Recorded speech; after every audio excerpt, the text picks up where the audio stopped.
Bienvenidos a Madrid Direct. Hoy hablamos de nuevo con Francisco Salvador sobre entorno macro global. Analizamos si las previsiones del consenso sobre el crecimiento mundial no son excesivamente optimistas y las perspectivas del comercio internacional.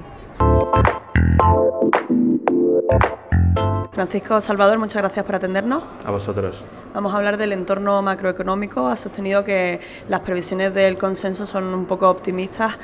¿Por qué? Decías también que el QE está haciendo que la macro no se refleje mucho en esas previsiones, ¿no? ¿Cuál es el entorno que veis vosotros? Sí, básicamente un tema que vamos advirtiendo desde hace más de 3 años es que la economía está perdiendo un cierto dinamismo, entre otras cosas por factores demográficos, por factores de apalancamiento de las economías, incluso algunas emergentes, por los efectos del QE y luego por el tipo de recuperación que se ha producido, en el cual el consumidor no ha disfrutado de la misma manera que en otras recuperaciones, de tal manera que al final en muchas economías se están produciendo algunos hándicaps a ese crecimiento y no está permitiendo que se alcancen ritmos de recuperación similares a otras recesiones. En el caso de España, ¿hasta qué punto es coyuntural ese crecimiento que está batiendo las previsiones que se habían hecho hace tiempo, ¿no? Debido, pues, por ejemplo, al euro bajo, al petróleo bajo? ¿Hasta qué punto depende de esos factores externos la economía española?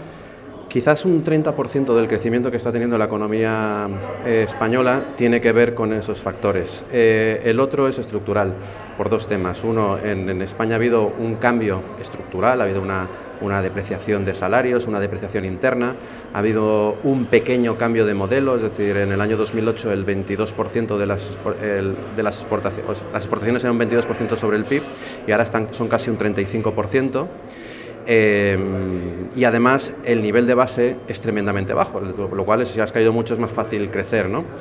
Pero sí que es cierto que, como comentaba, también hay factores que a medio plazo afectarán, como son temas demográficos. La población española, como pasa con la alemana, se está envejeciendo y eso dentro de 5 o 6 años va a ser un hándicap importante para consolidar esa recuperación. Has hablado también del comercio internacional, que hay un estancamiento. ¿Hay signos de que eso pueda cambiar próximamente? La verdad es que por el momento no. Hay muy suaves síntomas, pero precisamente desde el 2012 el comercio internacional está relativamente estancado, está, digamos, exportando desinflation, como se dice, ¿no? Es decir, bueno, está presionando la inflación en el resto de las economías. Y como síntoma hemos advertido de que es un mal síntoma respecto a cómo funciona el mundo, porque eso significa que falta un gran bloque que sirva de locomotora.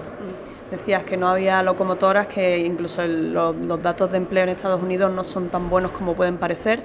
¿Qué importancia tiene la desigualdad? Que también has hablado de ello en economías como Estados Unidos, también en Europa y en general. Sí, uno de los temas que comentaba es que el índice Gini se está deteriorando a nivel mundial e incluso en las economías del G7 y obviamente tanto eso como que el nivel de empleo absoluto en la población joven americana está yendo a un ritmo muchísimo más ralentizado que en la gente senior, provoca una relativa presión o un relativo hándicap a la recuperación americana, de tal manera que nos pasa lo que nos está pasando desde hace 3 años. Los economistas esperan un 3,5% y al final parece que siempre acabamos en el 2%. Francisco Salvador, muchas gracias. A vosotros. Muchas gracias a Francisco Salvador por atendernos. A ustedes les esperamos en la próxima edición de Madrid Direct, aquí en Docascopy TV.